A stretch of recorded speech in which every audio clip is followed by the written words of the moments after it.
Hello students, welcome back to the class of AV's Physics. This is the right place where you will fall in love with physics by clearing the concept. So I'm back with a new video. Today we will explain the part 2 of the solutions of KEAM exam 2020.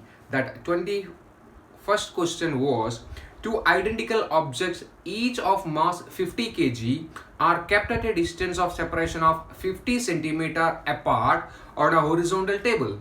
The net gravitational force at the midpoint of the line joining their center is dash. So here in this question, two objects are there. Suppose you can imagine that you have two objects. This is that object number 1 and this is your object number 2. The masses of these two objects are nothing but 50 kg. So mass is nothing but 50 kg each.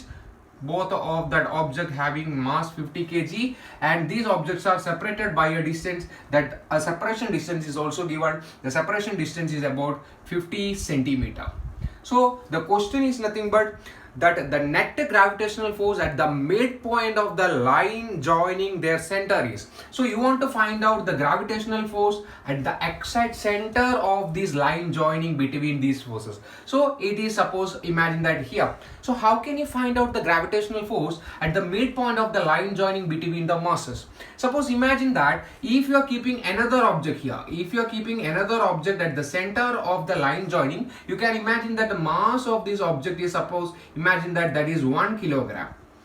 Now if it is 1 kilogram, the gravitational force of attraction by this body over here will be in this direction, and the gravitational force of attraction by this object on this object will be like in this direction. So both of the object carrying 50 kilogram and the object which is placing here also 1 kilogram. So the gravitational force over in this direction and the gravitational force in this direction will be exactly same. So the net gravitational force at the center of line joining between these two forces will be exactly equal to 0, and the right option in your question paper is nothing but option A is the right answer.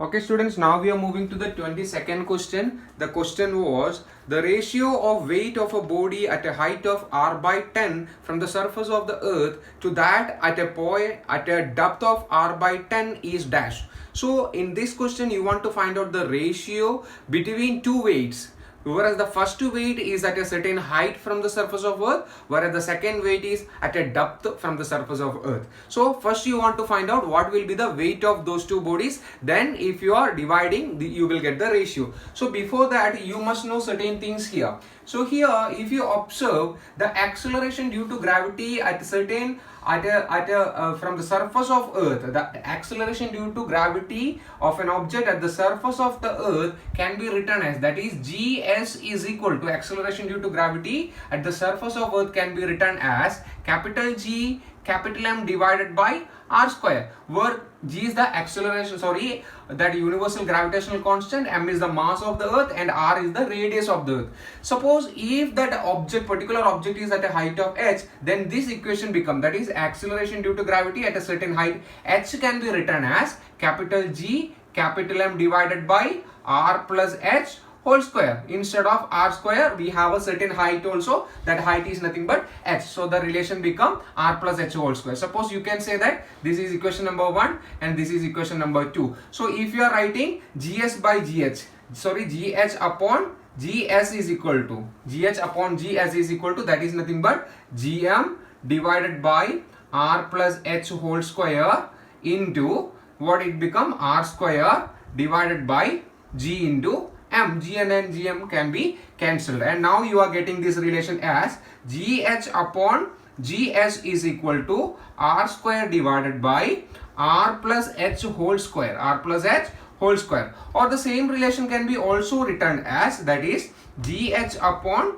gs is equal to r square divided by, suppose taking r square outside you will get r square, then 1 plus h by r whole square. So r square and r square can be cancelled. So now this equation become, that is gh is equal to, what it become, gh is equal to, if you are taking gs in this side, then you will get gs divided by that remaining term, that is nothing but 1 plus h by r whole square, this will be the equation number 1. This will be, suppose you can say equation A, and similarly if that particular object is certain depth from the surface of Earth, then you will get another relation, that is GD, that is acceleration due to gravity at the depth from the surface of Earth will be is equal to GS into 1 minus d by r. You will get these two relations. By using these two relations, you can solve this numerical.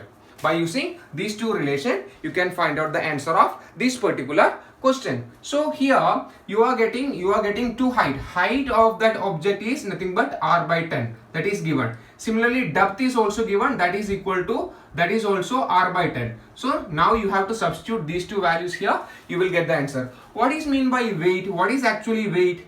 What is actually weight? Weight is nothing but, weight, we know that weight is equal to mass into acceleration due to gravity, am I right? So weight at a certain height will be equal to m into gh. So that you can write wh, that is weight at a certain height will be equal to m into, what is gh? Gh, the relation is here already, that is nothing but gs divided by 1 plus h by r whole square. Similarly here, for this one, that is W at a depth will be equal to m into that relation, m into gs, insert m into gd, you will get a relation m into gd, and weight at a depth wdd can be written as m into, instead of writing gd, you will have a relation that is nothing but gs into 1 minus d by r. So by using these two relations, by using this relation and this relation, you will get the answer of this question. Okay friends, so now we have these two relations. By substituting the values of h here and d here, we will get the answer. So that the answer will be wh is equal to, instead of here we have m into gs divided by 1 plus, instead of h we have to substitute the value, that is nothing but r by 10 divided by r whole square. Here we will have the relation, that is WD is equal to, weight at the depth is equal to m into gs into 1 minus, instead of d we will have r by 10 again, r by 10 divided by r here, r and r cancel here, r and r cancel here. So now we will get WH is equal to m into gs divided by 1 plus 1 by 10, 1 plus 1 by 10, 1 plus 1 by 10 whole square, and similarly here we will get WD is equal to m into gs into, that is nothing but 1 minus 1 by 10, 1 minus 1 by 10. So here we can cancel this one also, WH is equal to m into gs divided by 1 plus 1 by 10, that is equal to 10 plus 1, that is 11 by 10 whole square, and here we will get WD is equal to m into gs into 1, that is 1 minus 1 by 10, that is equal to 10 minus 1, that is 9 by 10. You will get two relations like this. So suppose imagine that this is relation 1 and this is relation number 2. Dividing relation 1 upon relation 2, we will get WH divided by WD is equal to, we will get relation where m into gs divided by 11 by 10 whole square into, here we will get 9 by 10 divided by m, sorry, here we will get we will have another relation, that is nothing but if you are doing 1 divided by m into gs into 9 by 10. So m into gs can be cancelled, and we will get wh divided by wd will be equal to 1 divided by 11 by 10 whole square into 9 by 10. Here 11 by 10 whole square, that is equal to nothing but 1 divided by 121 divided by 100 into that is 9 by 10. You will get it like that. So so that we will get 10 into 100, that is equal to, we will do it here. Okay, so here finally what we are getting, WH divided by WD is equal to, that is weight at a certain height divided by weight at a certain depth will be equal to 100,000, sorry 100 into 10, that is equal to 1000 divided by, we will get 121 into 9, 121 into 9, 121 into 9, that is nothing but 1000 divided by 9, 8, that is 1089. So here final answer WH by WD is nothing but 1000 divided by 1089. And if you observe that your choices here, that ratio will be approximately equal to this numerator part is lesser than that denominator part, and of course the ratio here will be 8:9. That a ratio will be 8:9, and the right answer of your question is nothing but choice number or option number E. Okay students, now we are moving to the 23rd question.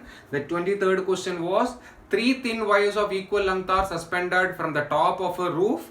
The respective ratio of their area of cross section is 1:2:4 and Young's moduli is 4:2:1. Then the ratio of their weight to be attached at the other ends to obtain the same elongation in them is dash. So you want to find out the ratio of their weight. Certain data are given. What are all the data are given? The first data given here is nothing but they have that three wires carrying equal lengths. That means you can write that L1 is to L2 is to L3 is the same. That is, you can take it as 1. Whereas the second data which is given is nothing but the area of cross section is 1:2:4. So that you can write area of cross section, that is A1 is to A2 is to A3 is equal to, that is given 1:2:4. 1:2:4. The next data is given, that Young's moduli is also given, that is you can write Y1 is to Y2 is to Y3 is equal to, that is also given, that is equal to 4:2:1. And that next thing is given nothing but they are producing the same elongation. So that same elongation means nothing but delta L1 is to delta L2 is to delta L3 is also same. So these are all the data given, and you want to find out nothing but W1 is to W2 is to W3. This is what you have to find out, what is the ratio for that weight. So we know that we have a relation for finding Young's modulus, that is Young's modulus Y is equal to F into L divided by A delta L. We have a relation like that. For here F is nothing but that relation, F is nothing but F is equal to W. So that the same relation can be written as Y is equal to W into L divided by A delta L. We can write A delta L. So what you want to find out? W. Suppose if you are making W as a subject, then we will get W is equal to Y ADL, Y A delta L divided by L is equal to L, that is equal to W. So that we can write W1 is to W2 is to W3, that is nothing but so the same can be written as, that is W1 is to W2 is to W3 can be written as how? That is Y1 A1 delta L1 divided by L is equal to, that is equal to Y2 A2 delta L2 divided by L2, which is equal to Y3 A3 delta L3 divided by L3. So here if you observe, you know that delta L is same for all, and similarly L1 L2 L3 is same for all. So delta L1 L1 delta L2 L2 delta L3 L3 can be cancelled. So that we can write W1 is to W2 is to W3 is nothing but Y1 A1, that is Y1 A1 is to Y1 A1 is to Y2 A2 is to Y3 A3. So we can write it like that. So W1 is to W1 is to W2 is to W3 is equal to Y1 A1. What is Y1? Y1 is nothing but Y1 is equal to 4 into A1 is equal to 4. That is 1 into 4 is 2. Another one, that is Y2 A2 is nothing but 2 into 2. That is 2 into 2 is 2. Next one, that is Y3 into A3. Y3 into A3 is nothing but 1 is to 1 into 4 again. 1 into 4 again. So that we can write W1 is to W2 is to W3 is equal to, that is 4 is to 4 is to 4 is to 4. Or so that we can write that is equal to 1 is to 1 is to 1 is the right answer. And that option for this question, that the right answer for this question is nothing but option A. Option A is the right answer. Okay students, now we are moving to the 24th question. The 24th question was, water flows through a horizontal pipe of diameter 2 cm at a speed of 3 cm per second. The pipe has a nozzle of diameter 0.5 centimeter at its end. The speed of water emerging from the nozzle is dash. So you want to find out the speed of the water which is flowing, which is coming out through the nozzle. Okay, so certain data are given. You can imagine that pipe will be some structure like this, where certain data are given. That is nothing but D1 is given. What is D1? D1 is one of the diameter of the pipe, and that is given. That is nothing but 2 centimeter is the diameter. So you can write it as 2 centimeter will be equal to 2 into 10 raised to minus 2 meter also. Similarly, that velocity is given through this diameter, that is V1. V1 can be written as V1 is equal to nothing but that is 3 centimeter per second. So that you can write it like that is 3 into 10 raised to minus 2 meter per second, that is centimeter per second. Here it is centimeter per second, and you can write it like that. And now one more thing is given, that that diameter of the nozzle is given. Diameter of the nozzle, that is equal to D2, that is also given, that is 0.5 centimeter. That can be written as 0.5 into 10 raised to minus 2 meter. Okay, so what you want to find out? You want to find out V2. What is V2 here? V2 is the velocity of the water which is emerging through this nozzle. So for this particular question, you have to apply that equation of continuity. We know that equation of continuity is nothing but A1 V1 is equal to A2 V2. We have a relation like that, equation of continuity. So here area you have to find out. Area you can find out like area is nothing but, we know that area is equal to pi r square, but that given data are in diameter, so that you can write it that r is equal to nothing but r is equal to d by 2. So that substituting here, a is equal to pi into d by 2 whole square, and you can write a is equal to nothing but pi into d square divided by 4. So because the diameter is given in this question, so here you can write that same equation, that this equation can be substituted here, so that you will get pi into d1 square divided by 4 into v1 is equal to pi into d2 square divided by 4 into v2. So substituting the values on this equation, we will get pi into d1 is nothing but the value of d1 is given. So all the data are given in centimeters, so no need to convert this. So d1 is nothing but 2 centimeter, that is equal to 2 square divided by 4 into v1 is also given. V1 is equal to 3, that is 3 is equal to pi into d2 square. D2 is nothing but 0.5 into 0.5 square divided by 4 into v2. So here pi by 4 and pi by 4 can be cancelled. Finally you are getting 2 square into 3 is equal to, here you will get 0.5 square into v2. What you want to find out? You want to find out v2. So making v2 as a subject, v2 is equal to 2 square into 3 divided by 0.5 square. So here you can write that is 4 into 3 divided by, instead of 0.5 you can write 1 by 2 whole square, So you will get v2 is equal to 12 divided by 1 by 2 whole square, that is nothing but 1 by 4, or is equal to 12 into 4, you will get 48 centimeter per second. So the right answer of your question is nothing but 48 centimeter per second. 48 centimeter per second is that option B. Option B in your question paper is the right answer. Okay friends, now we are moving to the 25th question. The 25th question was the density of kerosene is 800 kilogram per meter cube.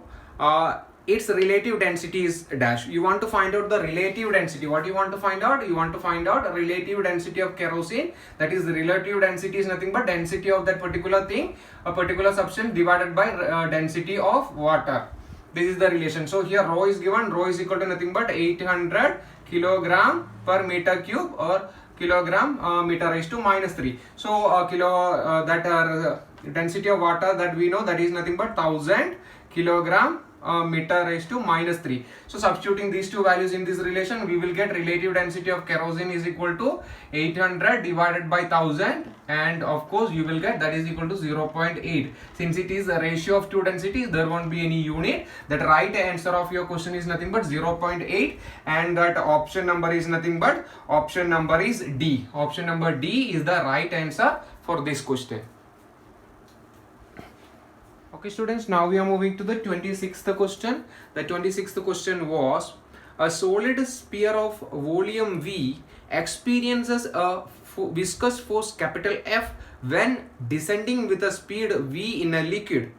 If another sphere of volume 27V descends with the same speed v in the same liquid, it experiences a viscous force dash. So you want to find out the viscous force of a particular solid sphere by certain data are given of another solid sphere. So you can imagine that you can two solid sphere, both the spheres are flowing through a liquid, the same liquid, so the coefficient of viscosity will be same. So here certain data are given, the speed of flowing both these will be v. So both this sphere experience a speed, a descending speed, that is v. Whereas another thing is also given. What is given?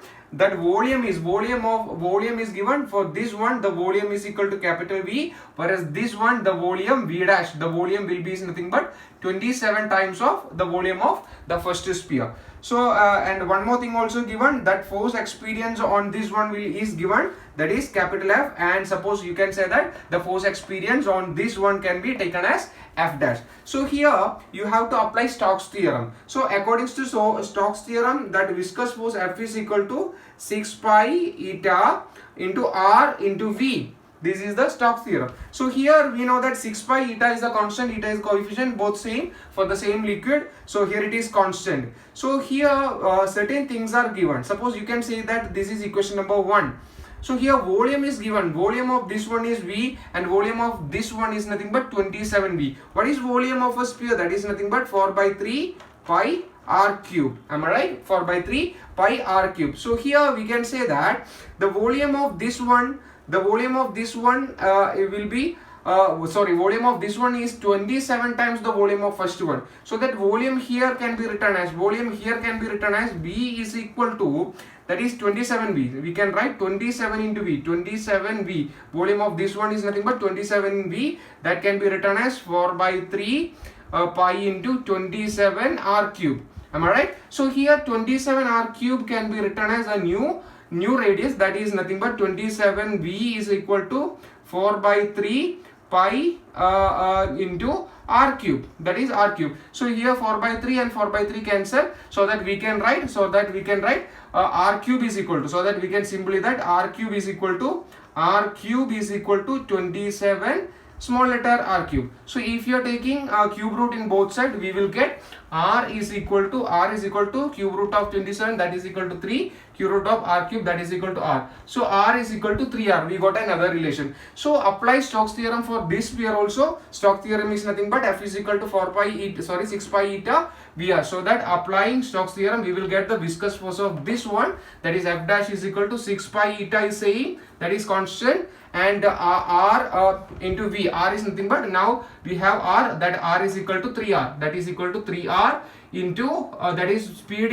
of both the one, descending speed of both the sphere is V. So we got another relation, that is equation number 2. Suppose if you are making 2 upon 1, equation 2 upon 1, we will get F dash divided by F, that is equal to, F dash is equal to nothing but 6 pi eta 3r into V divided by 6 pi eta r V. So 6 pi r, V, r and V cancel. Now we are getting F dash is equal to 3, F dash divided by F is equal to 3, so that we can write F dash is equal to 3F. So the right answer here is nothing but force of the second one will be increase the 3 times the viscous force of the first one, that is F dash is equal to 3F, and the right answer is nothing but option E. Option E is the right answer for this question. Okay students, now we are moving to the 27th question. The 27th question was, 2 taps supply water to a container, one at the temperature of 20 degrees Celsius at the rate of 2 kg per minute, and the another at 80 degrees Celsius at the rate of 1 kg per minute. If the container gets the water from the 2 taps continuously for 10 minutes, then the temperature of the water in the container is. So you want to find out the temperature of water in the container. Whereas 2 taps are supplying water, let it be the tap number 1 and you have another tap, that is suppose tap number 2. So you have 2 taps. The temperature of the first tap is nothing but, the temperature of the first tap is that is given, that is 20 degrees Celsius, whereas the temperature of the second tap is given, that is equal to T2 is equal to, that is nothing but, that is 80 degrees Celsius. So the temperature of the water in the tap number 2 is greater. So the rate is also given, rate of flow of water, that is rate of flow of water in the first tap is nothing but 2 kg per minute, and whereas here that is rate of flow of water, the R2 is equal to, that is 1 kilogram per minute, 1 kilogram per minute, that is also given. And the time of flow of water is given, time of flow of water is approximately, that is given, that is equal to 10 minute is given. So these are all the data which is given, and now you want to find out the mass of this one, the mass of this one, that mass of water which is flown through that first one, that is equal to M1 is equal to, M1 you can write, that is 2 into 10 minutes, that is 2 into 10, that is you will get 20 kilogram of water is given by tap number 1. Similarly here mass 2, that is mass of the water is given by the tap number 2, that is equal to 1 into 10 minutes, that is equal to 10 kilogram. So mass of that both the tap given also find out. So now you want to find out what? Now you want to find out the temperature of the container. So here you have to apply principle of calorimetry. According to principle calorimetry, we know that heat lost is equal to heat gain. Heat lost is equal to heat gain. So here heat is equal to, that is Q is equal to MC theta, that is also we know that. So according to this relation, Q is equal to MC theta, we can rewrite that principle of calorimetry as, that is M1. So here heat loss is actually by this one, that is M2 into C2 into theta 2 is equal to M1 into C1 into theta 1. Whereas here M2 is nothing but, M2 is equal to 10, M2 is equal to 10, C2 is nothing but specific heat capacity of water. For both the cases it is water, so you can simply write it is C. So 10 into C into theta 2 is nothing but the temperature is getting decreased by from 80, so you can write theta change in temperature, that is equal to 80 minus T is equal to M1. M1 is nothing but, M1 is equal to 20 into C into, that is here change in temperature, that is nothing but, that here the temperature change is nothing but 20 minus T, 20 minus T, sorry, T minus 20, that is nothing but T minus 20, T minus 20. Okay, so here now we can rewrite C and C can be cancelled, 10 and 20 can be rewrite as 2. Now you are getting 80 minus T is equal to 2 into T minus 20. So here 80 minus T is equal to 2T minus 40, 2T minus 40. If you are taking T in one side, and it become 80 plus 40 is equal to 2T plus T. So that here we will get 120 is equal to 3T, so that you can write T is equal to 120 divided by 3, and the answer is nothing but 40. T is equal to 40 degrees Celsius. T equal to 40 degrees Celsius is the right answer, and that option number, that the correct option is nothing but option D is the right answer for this question. Okay students, now we are moving to the 28th question. The 28th question was, if a monatomic gas is compressed adiabatically to 1/27th of its initial volume, then its pressure becomes dash. So you want to find out the pressure of a monoatomic gas after adiabatic compression. Whereas certain data are given here also. What are all the data given? The volume of that particular gas is given after the compression. So you can take it that V dash is equal to actually 1/27th of its initial volume. So what you want to find out here? You want to find out pressure after the adiabatic compression. So you have to find out P dash. So we know that here it is nothing but, the process is nothing but adiabatic process. The process is nothing but adiabatic process. For adiabatic process, we know that PV raised to gamma is equal to constant. Am I right? PV raised to gamma is equal to constant. So the relation can be rewritten as P1 V1 raised to gamma is equal to P2 V2 raised to gamma. So here P1 V1 can be written as, instead of writing P1, we can simply write P. Instead of V1, we can write V raised to gamma is equal to P2 is nothing but as actually P dash here. V2 is actually nothing but V dash, and the value is nothing but 1/27th of initial volume, that is nothing but 1/27 V raised to gamma. So if you are making P dash as a subject, we can write P dash is equal to PV raised to gamma divided by 1/27th V whole raised to gamma. So we can rewrite this again as P dash is equal to P into V divided by 1/27th V whole raised to gamma. V and V can be cancelled, and we are getting P dash is equal to P into 1/27. P into 1/27 whole raised to gamma. Or we can write P dash is equal to P into P into 27 whole raised to gamma here. So here the final relation for this question is nothing but P dash is equal to P into 27 raised to gamma. For a monoatomic gas, the question is nothing but for a monoatomic gas, we know that the value of gamma is nothing but 5 by 3. The value of that gamma will be 5 by 3. So that substitute that value here, we will get P dash is equal to P into 27 raised to 5 by 3. 27 raised to 5 by 3. So here if you observe, we know that 27 raised to 1 by 3 is equal to 3. That we know. That is cube root. So that here 5 by 3 become, then we can write 27 raised to 5 by 3 is equal to actually 3 raised to 5. Am I right? So that P dash is equal to P into 3 raised to 5. We know that 3 raised to 5 is nothing but 5 is nothing but 243 times. So P dash is equal to P into 243 times, and the right answer is nothing but the pressure is getting changed. The pressure of the gas after compression is increased the P times, 243 times that initial pressure. So here for this adiabatic compressing process, for the monoatomic gas, its pressure is increased 243 times of its initial pressure, and the right answer is nothing but 243 times, and that is nothing but option C. Option C is the right answer for this question. Okay students, now we are moving to the 29th question. The 29th question was, the values of Cp and Cv for a diatomic gas are respectively dash, where R is equal to gas constant, which is given. So here you want to find out the values of Cp and as well as Cv for a diatomic gas. So according to Mayer's law, we know that. What is Mayer's law? We know that according to Mayer's law, we know that Cp minus Cv is equal to R. That we know already. Am I right? So, and of course for a diatomic molecule,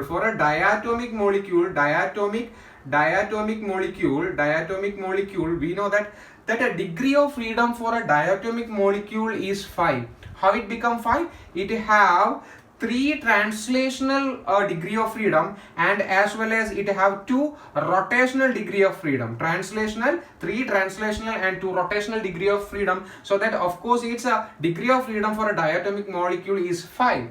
So we know that U, that is energy, that is U for a particular molecule is equal to nothing but half kBt. Am I right? For a diatomic molecule, it become 5 into half kBt, then U is equal to 5 by 2 kBt. Am I right? That is for a molecule. And of course for a mole, that is U is equal to 5 by 2 RT. You can simply write U is equal to 5 by 2 RT. And of course we know that Cv is nothing but Cv is equal to du by dt. Am I right? Upon differentiating this term with respect to dt, you will get the value of du. So that du Cv is equal to, so that you can write Cv is equal to, if you are taking the derivative of this one, you will get 5 by 2r.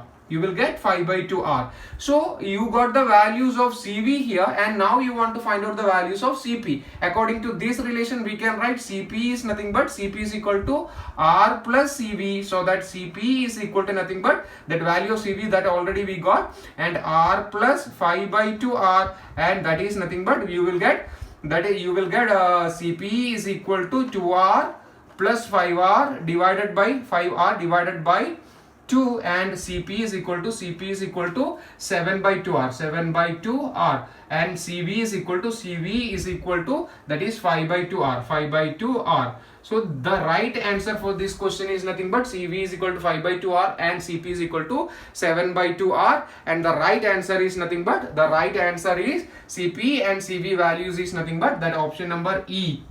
Option number E is the right answer for this question. Okay students, now we are moving to the 30th question. Now we are moving to the 30th question. Okay, the question was, 3 moles of an ideal gas are in a rigid cubical box with a side of length 0.17 meter. the ratio of the forces that the gas exert on each of the 6 sides of the box when the gas temperature are at 27 degrees Celsius and 27 degrees Celsius is dash. So you want to find out that ratio of two forces. Which are all the forces? One is force at 27 degrees Celsius, another one is force is at 127 degrees Celsius. So you want to find out the ratio of these two forces. So for ideal gas, we know that PV is actually proportional to T. We know that PV is equal to nRT, where N and R is the gas constant and is number of moles. So we can simply write PV is proportional to T. Am I right? So V is here, V is nothing but volume. So we can rewrite the volume as P into area into length of the cube is proportional to T. Am I right? So here we got another relation P into A. What is this P into A actually? We know that pressure P is equal to force per unit area. Am I right? So that F is equal to what? F is equal to P into A. So that here P into A can be written as F into L is proportional to T. We can write F into L is equal to proportional to T, and of course we can write F is proportional to T by L. So here what you want to find out, that is you want to find out F upon 27 divided by F upon 127. Am I right? So that is nothing but that is equal to the T1 upon L1 divided by T2 upon L2. So here T1 is nothing but what? F upon 27 divided by F upon 127 is equal to, here T1 is actually 27 plus, that is you have to write it in Kelvin. So 27 into 273, that is equal to 300 Kelvin divided by L is equal to L for 300 divided by T2 is nothing but 273 plus 127, that is equal to 400 Kelvin divided by L at 400. So here length 300 and L for length for 400 Kelvins are given. For here linear expansion coefficient is not given in this question. So of course for 100 degrees of change in temperature, linear that alpha, that is coefficient of linear expansion is very small. So that we can neglect these two things, so that we will get the ratio here F upon 27 divided by F upon 127 is equal to actually 300 divided by 400, and of course the ratio is nothing but 3:4. The correct ratio for this forces is nothing but 3:4, and the correct option is nothing but option D. Option D is the right answer for this question. Okay students, now we are moving to the 31st question. The question was the average kinetic energy of a monatomic gas molecule kept at temperature 27 degree Celsius is dash. So you want to find out the average kinetic energy of a monatomic gas, whereas it is kept at a temperature of 27 degrees Celsius. So the temperature here it is given, temperature is equal to 27 degrees Celsius, that is actually equal to 300 Kelvin. Okay, so next one it is given, it is a monatomic gas. So for a monatomic gas whatever, so you know that U, energy U is equal to half kBT. Am I right? Half kBT. For kB is Boltzmann constant also, that we know. So here it is a monatomic gas. It is nothing but monatomic gas. It is nothing but monatomic gas. For a monatomic gas, its degree of freedom is nothing but 3.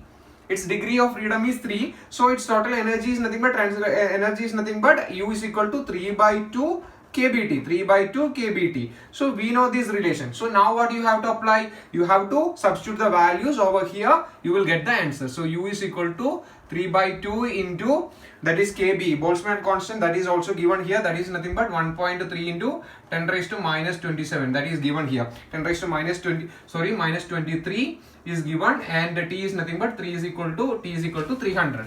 So you can write that U is equal to 3 into 300, that is nothing but 900 divided by 2 into 1.3 into 10 raised to minus 23. Am I right? So U is equal to 450 into 1.3 into 10 raised to minus 23. 450 into 1.3, that is equal to 050 13, that is equal to 054 0585. So 585, that is nothing but 580 into 10 raised to minus 27 and minus 23, that is not nothing but minus 23 here, minus 23 here, so that you will get the answer. U is equal to that is nothing but 5.8 into 5.8 into 85, 5.85 into 10 raised to minus 21 joule. Minus 21 joule is the right answer. U is equal to 5.85 into 10 raised to minus 21 joule, and the right answer is nothing but option A. Option A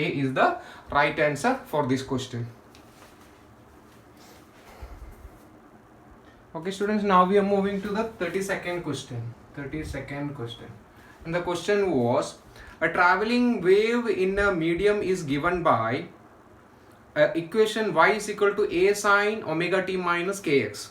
The maximum acceleration of the particle in the medium is. So here it is nothing but you have to consider the acceleration of a particle oscillating. So a particle is moving and propagating like a wave. You have to find out the acceleration of that particular particle. So a wave equation is given here, that is nothing but y is equal to a sine omega t minus kx, a sine omega t minus kx. So it is assumed that for a particle it is supposed to be imagined that it is nothing but simple harmonic motion. It is nothing but simple harmonic motion. So for a simple harmonic motion, k is taken as some constant, and this will be automatically as a constant. You can take this relation as y is equal to a sine omega t only. Y is equal to a sine omega t. So here if we differentiating this equation one times, we will get the velocity that is equal to dy by dt here. Then it is nothing but d by dt of a sine omega t minus kx like this.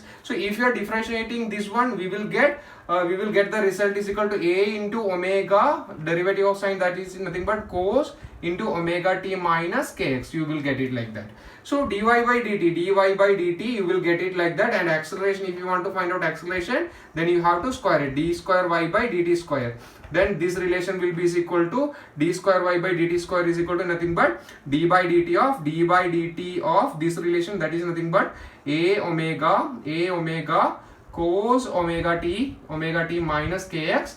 And of course you will get it after differentiating, you will get this relation as that is equal to d square y by dt square, that is equal to a into omega, again come here, that is a omega square, derivative of cos is equal to minus sine again omega t minus kx. And of course if you are observing this relation, this one will be acceleration, the maximum, and here it is nothing but a omega square. So d square, that acceleration is equal to nothing but minus a omega square, that is a omega square is the right answer for this question, and a omega square is the option B. Option B is the right answer for this particular question. Okay students, now we want to discuss the question number 33. The question number 33 was, two simple harmonic motion with the same amplitude and same frequency acting in the same direction are impressed on a particle. If the resultant amplitude of the particle is equal to the amplitude of individual SHMs, the phase difference between the two simple harmonic motion is. So actually here you have two simple harmonic motion. They have the same amplitude and they have the same frequency in the same direction, which is impressed on a particle. So for right now, that particle is again in a simple harmonic motion with a particular amplitude. That amplitude is exactly same as the amplitude of the initial two SHMs. Okay, so amplitude of all these motions are same here. So if you want to find out the resultant phase difference between or resultant of the two SHMs, you have a relation that is nothing but that resultant amplitude A is equal to square root of, that is A1, the square root of A1 square plus A2 square plus 2A1 A2 cos theta. So here A1 A2 everything is nothing but same amplitude, so that you can write A is equal to square root of A square plus 2A into A cos theta. So that you will get A is equal to square root of A square plus A square, that is nothing but 2A square plus again here 2A square cos theta. Am I right? If you are taking square in both sides, you will get A square is equal to simply 2A square plus 2A square cos theta. Am I right? If you are cutting A square in both sides, you will get it like 1 is equal to 2 plus 2 cos theta. 1 is equal to 2 plus 2 cos theta, and of course you will get 2 is taking in this side, then you will get minus 1 is equal to 2 cos theta. So that cos theta is equal to minus 1 by 2. So that theta is equal to cos inverse of minus 1 by 2. Then that is equal to nothing but that value of cos theta is equal to 1 by 2 when it is 1 by 2 when it is equal to 60 degree. Am I right? 60 degree. So minus 1 by 2, when it become minus 1 by 2, then theta is equal to 180 minus 60 is equal to 120 degree. So cos theta is equal to minus 1 by 2, then theta is equal to, if cos theta is equal to minus 1 by 2, then theta is equal to 120 degree. 120 degree. Okay, so that right answer here, the phase difference between the two SHM is nothing but theta is equal to 120 degree, and the option number is nothing but, okay, so you have to convert it into radian. If you want to convert it into radian, then theta is equal to 120 into pi by 180. Pi by 180, if you are cutting with 60, it become 2, it become 3, and the answer is nothing but theta is equal to 2 pi by 3. 2 pi by 3 is the right answer for this question, and 2 pi by 3 is nothing but that option number D is the right answer for this question. Okay, students, now we want to discuss 34th question. The 34th question was, two nearest harmonic of an open pipe open at both the ends are 200 Hz and 240 Hz. The fundamental frequency is dash. So here two frequencies are given, and it is in an open organ pipe. Am I right? Or organ pipe open. Okay, so here the two frequencies are nothing but 200 Hz, and of course it is nothing but 240 Hz. 240 Hz is given. So remember one thing, for the fundamental frequency of certain one is, suppose NF is equal to 200, that is 200 Hz.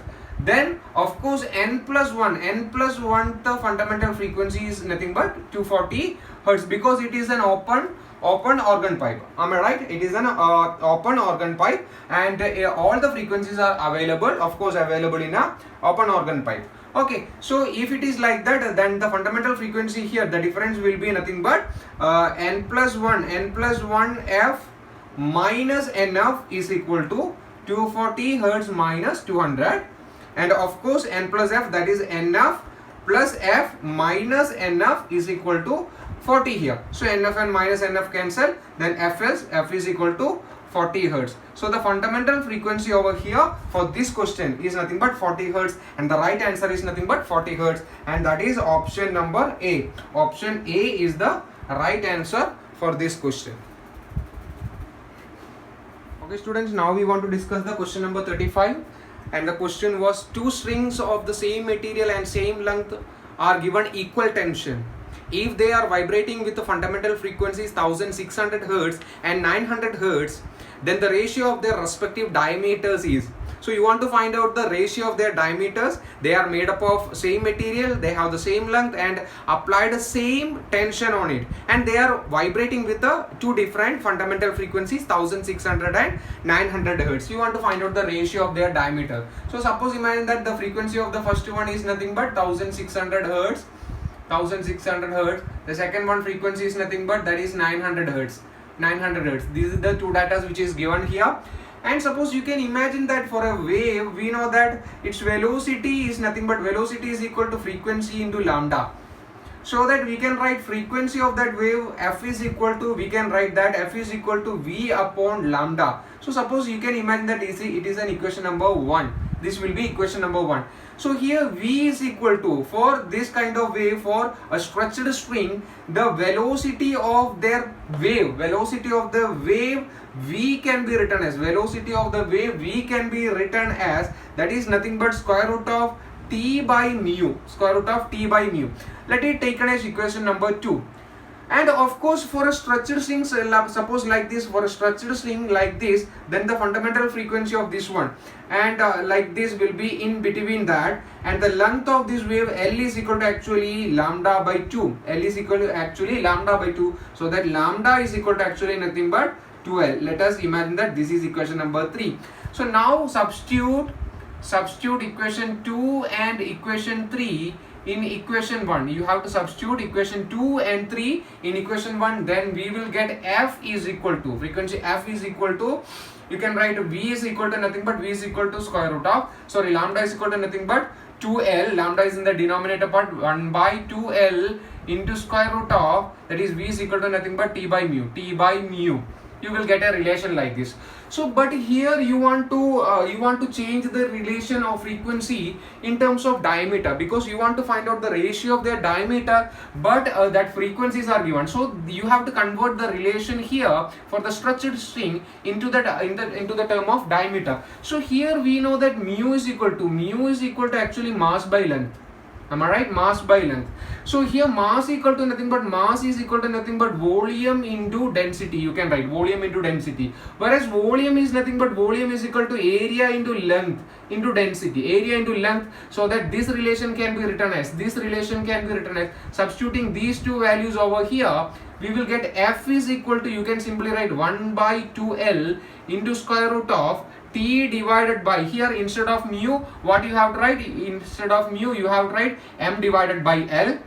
And in terms of M, you have to write V divided by V into rho. And instead of writing V, you have to write A into L. So this relation become T divided by A into L rho divided by L. L and L can be cancelled. So you will get F is equal to nothing but 1 by 2L into square root of T divided by A into rho. A rho.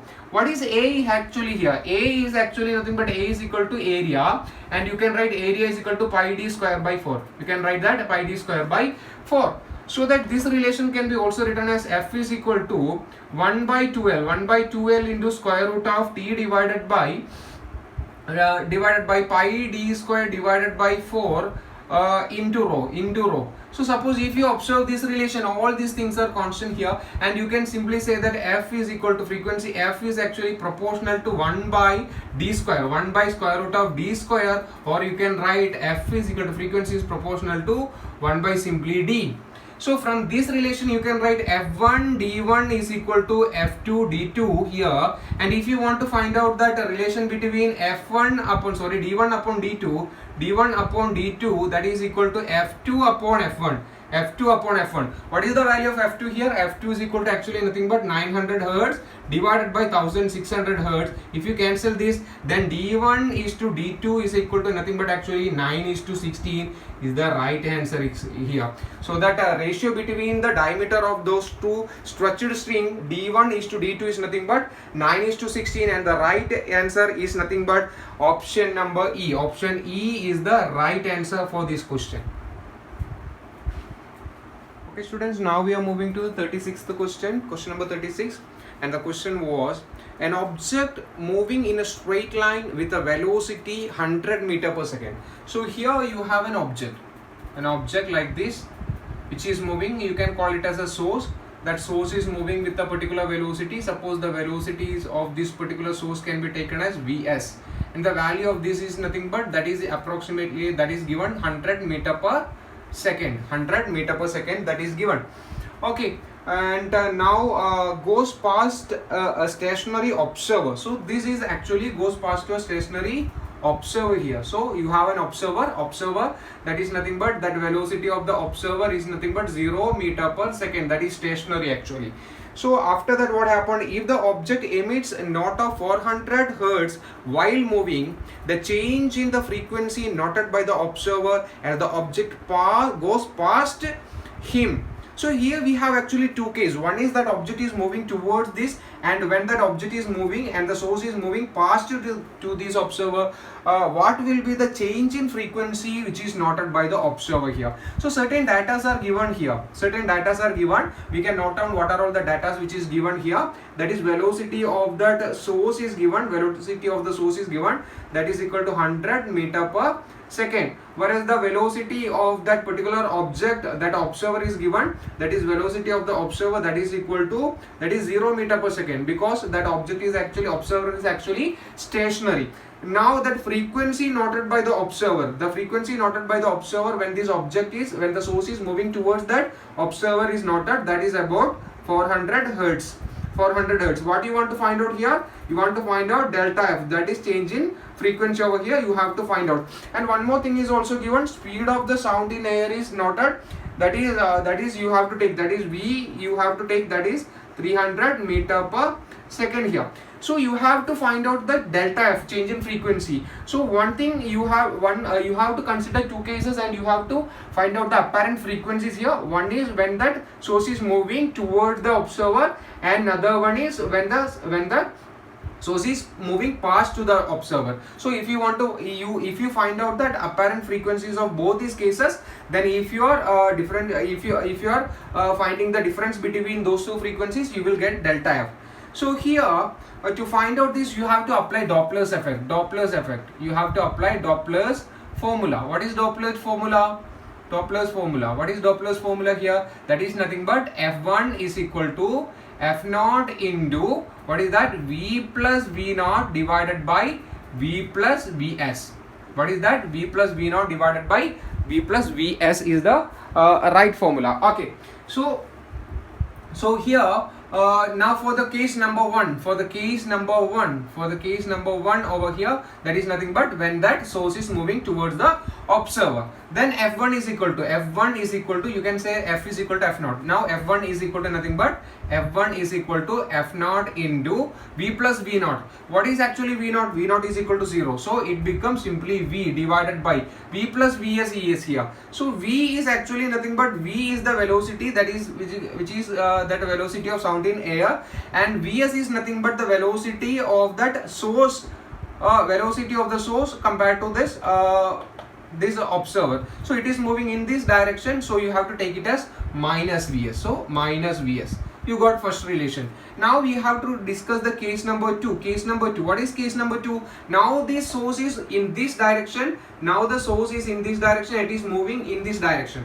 So now that only difference is nothing but that velocity of that source is in the opposite direction, so that it become positive only. So that relation is equal to F2 is equal to F0 into V divided by V plus Vs. So we got two relations here. Am I right? That is relation number 1 and relation number 2. Suppose if you are differentiating these two relations, we will get delta f. Delta f is equal to nothing but F1 minus F2. So here F0 and V is common here. So delta f is equal to delta f. You can say that F0 into V will be common here. Then what is remaining here? 1 by V minus Vs minus 1 by V plus Vs. Like that. So if you are cross multiplying, you will get delta f is equal to F0 into V, F0 into V here, that is V plus Vs minus V plus Vs again, V plus Vs again, divided by V minus Vs into V plus Vs, that is nothing but V square minus Vs square. So you will get a relation like this. So delta f is equal to, now delta f is equal to F0 into V. So here V and minus V cancel, that is 2Vs divided by V square minus Vs square. You have a relation like this. So if you now substitute the values of all these things, all the data is here on this relation, you will get the answer.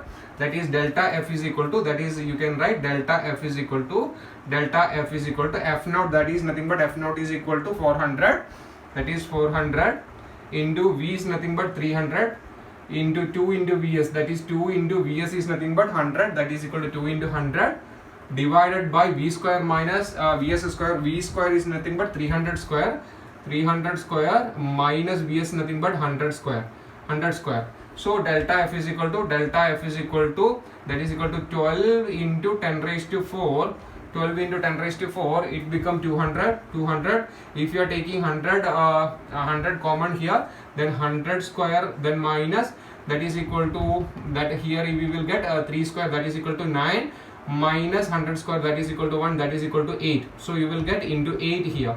So now if you are cutting 8 and 12, it become 3, it become 2, 2 and 2 cancel here, it becomes simply 100. Okay. So now we will get delta f is equal to 3 into 10 raised to 4 into 10 raised to 2, that is 10 raised to 6, divided by 100 square, that is nothing but 10 raised to 4 is equal to, or you can write 3 into 10 raised to minus 4. So that it become delta f is equal to 3 into 10 raised to 2 hertz, or is equal to delta F is equal to, or you will get delta F is equal to 300 hertz. Delta F is equal to 300 hertz, and the right answer for this question is nothing but option B. Option B is the right answer for this question. Okay students, now we are moving to the next question. That next question number is nothing but question number 37. Question number 37, and the question was, the electric flux through any phase of a cube due to a positive charge Q situated at the center of the cube is. So actually you have a positive charge Q which is placed at the center of a cube like this, and if you want to find out the electric flux through any phase of this cube, any phase of the cube, and the Q is a positive charge which is placed at the center of the cube. So according to Gauss theorem,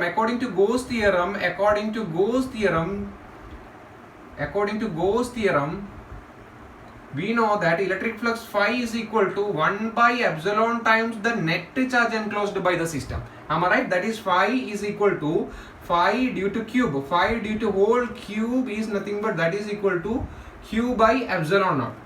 Am I right? So here what you want to find out? You want to find out the flux through any phase. So here you know that for a cube you have, if you observe the symmetry, you know that there are 6 phases of this cube. So that electric flux through each phase will be that same. So that that total number of phases here 6. So that flux through on a single phase will be is equal to Q divided by epsilon naught into 6. That is Q phase is equal to Q through any phase is equal to Q by 6 epsilon naught. That is the right answer, and the option is nothing but option C is your right answer. Option C is your right answer. Okay students, now we want to discuss the question number 38, and the question was, a capacitance of a parallel plate air capacitor is 10 microfarad. Dielectric constant of the medium to be introduced in between its plate to double its capacitance is. So we know that for a parallel plate capacitor, its capacitance C is equal to epsilon naught epsilon R A divided by D. Am I right? So what you want to do, you want to double the capacitance, so that what will be the value of this dielectric constant. So here if it is air, we will get a relation. For air, dielectric constant will be 1. So if you want to increase the capacitance twice, we know that it is actually directly proportional to the dielectric constant. So if you want to increase that, what you have to do, you have to double the dielectric constant of that particular medium, so that 2 times you have to increase the dielectric constant, and the right answer is 2 times. You have to increase that dielectric constant 2 times, so that the capacitance will be doubled for a parallel plate capacitor, and the right option is nothing but option A is the right answer for this question. It is a direct question. Okay students, now we want to discuss the question number 39, and the question was, the electric potential V at a point, at any point x, y, z in space is given by V is equal to 4 z square volt. Where x, y, z all are in meter, the electric field at that point 1, 0, in volt per meter is. You have to find out the electric field at a particular point. Whereas certain things are given. What is given here? Volt is given. Voltage is, electric potential is given. Electric potential V is nothing but V is equal to 4 z square. That is given. 4 z square is given. That much volt is given.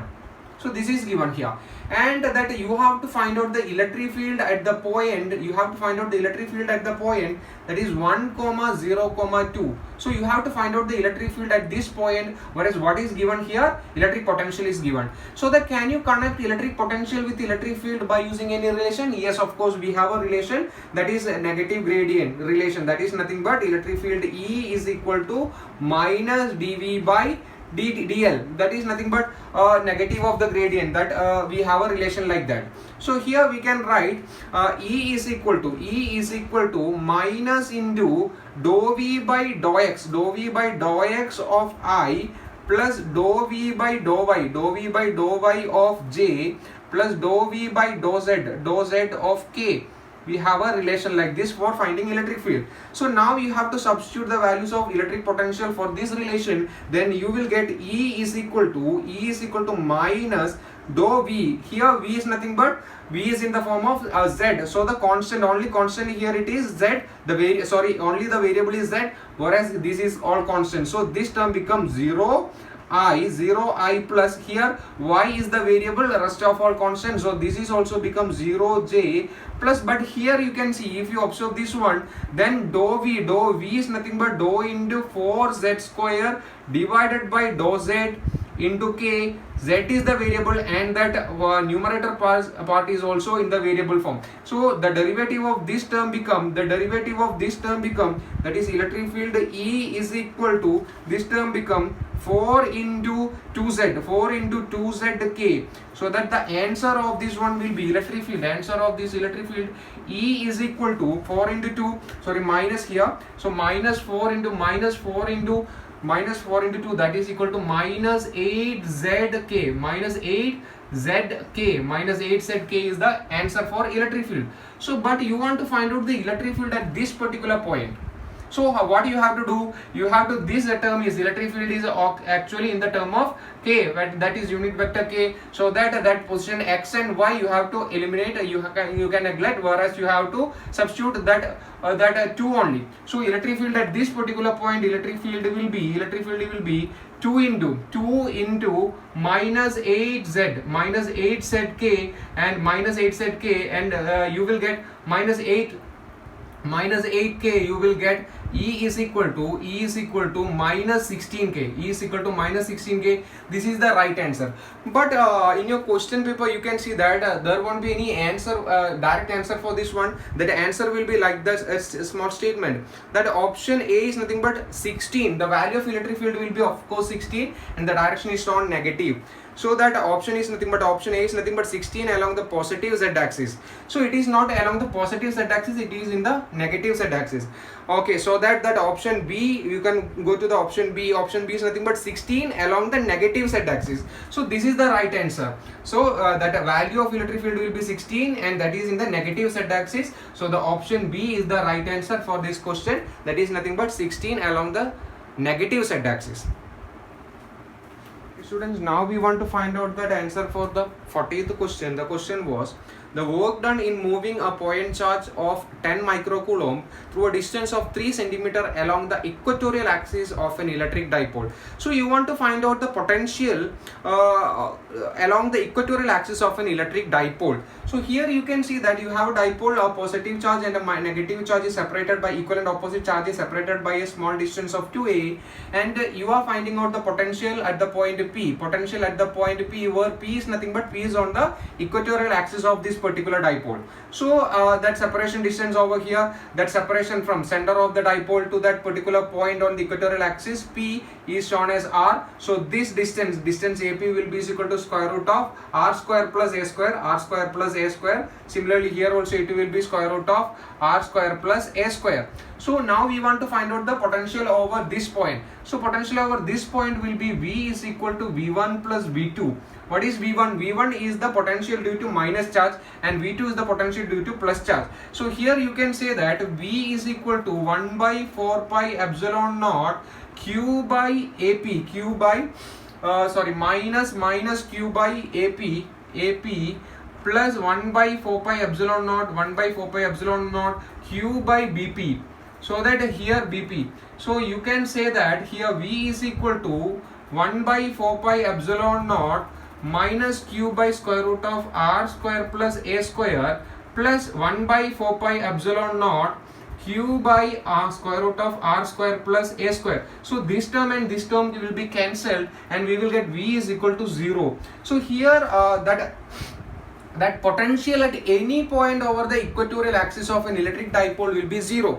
What I am saying, the potential electrostatic potential along the equatorial axis, any point over the equatorial axis of an electric dipole is zero. If it is zero, then the work done will be of course zero. And for this particular question, whatever the capacitance, whatever the distance from that center of electric dipole, that potential, that the work done to move a point charge along the equatorial axis due to an electric dipole will be definitely zero, because the potential over the equatorial axis is zero. And the right answer for this question is nothing but that zero, that is zero, work done is equal to zero, W is equal to 0 joule. And of course that choice is nothing but, the correct option is nothing but option E is the right answer for this question. Thank you.